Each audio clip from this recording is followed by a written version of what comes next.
దశాబ్ద కాలానికి పైగా ఒంగోలు ఎంపీగా ఉన్నటువంటి మాగుంట శ్రీనివాసులు రెడ్డిని చెవిరెడ్డి భాస్కర్ రెడ్డి ఢీ కొడతాడా లేడా అనేది కూడా మనం ఇక్కడ క్షుణ్ణంగా చర్చించుకోవాల్సినటువంటి అంశంగా కూడా చెప్పొచ్చు.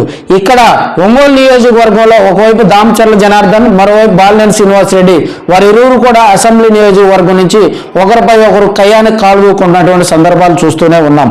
మరి ఇక్కడ వారిరువురు ఒకరి మీద ఒకరు విమర్శలు చేసుకొని కయ్యానికి కాలు దూతున్నప్పుడు ఇక్కడ ఉన్నటువంటి ఎంపీ అభ్యర్థులుగా ఉన్నటువంటి చెవిరెడ్డి భాస్కర్ రెడ్డి కానీ మాగుంట శ్రీనివాసులు రెడ్డి కానీ ఇక్కడ ప్రచార కార్యక్రమంలో అంతగా పార్టిసిపేట్ చేయలేదని చెప్పొచ్చు.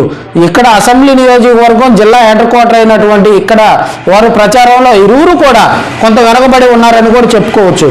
మరోవైపు బాలినేని దామచర్ల వారిద్దరు కూడా ప్రచారంలో దూసిపోతూ ఎక్కడ అవకాశం దొరికిన ప్రత్యర్థుల మీద ఒకరు విమర్శలు చేసుకుంటూ ఉన్నారు. ఇదే అదురుగా చూసి కూడా ఒకరిపై ఒకరు ప్రతి సవాళ్ళు విసురుకున్న సందర్భంలో ఇక్కడ ఉన్నటువంటి ఎంపీ అభ్యర్థులుగా ఉన్నటువంటి వారి పక్కన లేకపోవటం కూడా కొంత ఆలోచన చేస్తుంది.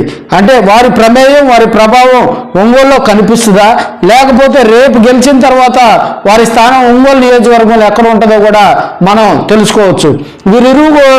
వీరిరువురు కూడా పశ్చిమ ప్రాంతం మీద ప్రధానంగా దృష్టి పెట్టి అక్కడ ఆత్మీయ సమావేశాలు ఏర్పాటు చేసి ప్రజల్లో మమేకం అవుతున్నటువంటి సందర్భాలు ఉన్నాం. మరి వాళ్ళు ఒంగోలు నియోజకవర్గంలో వచ్చి ఒంగోలులో జరుగుతున్న అభివృద్ధి కార్యక్రమాలను వీటిపై తమ గళం విప్పుతారా, లేకపోతే ప్రచార కార్యక్రమాల్లో దూసుకొని పోతారా అనేది కూడా మరి వెయిట్ అండ్ సీ. వీరి రాజకీయం, వీరికి ఉన్నటువంటి అభ్యర్థులు, వీరికి ఉన్నటువంటి వర్గం వైపు ఇద్దరు రెడ్డి సామాజిక వర్గానికి చెందిన వారు కావడంతో ఒకరి మీద ఒకరు ఎలాంటి విమర్శలు చేసుకుంటారని కూడా ఒంగోలు ప్రజలు మొత్తం ఆసక్తిగా ఎదురు చూస్తున్నారు.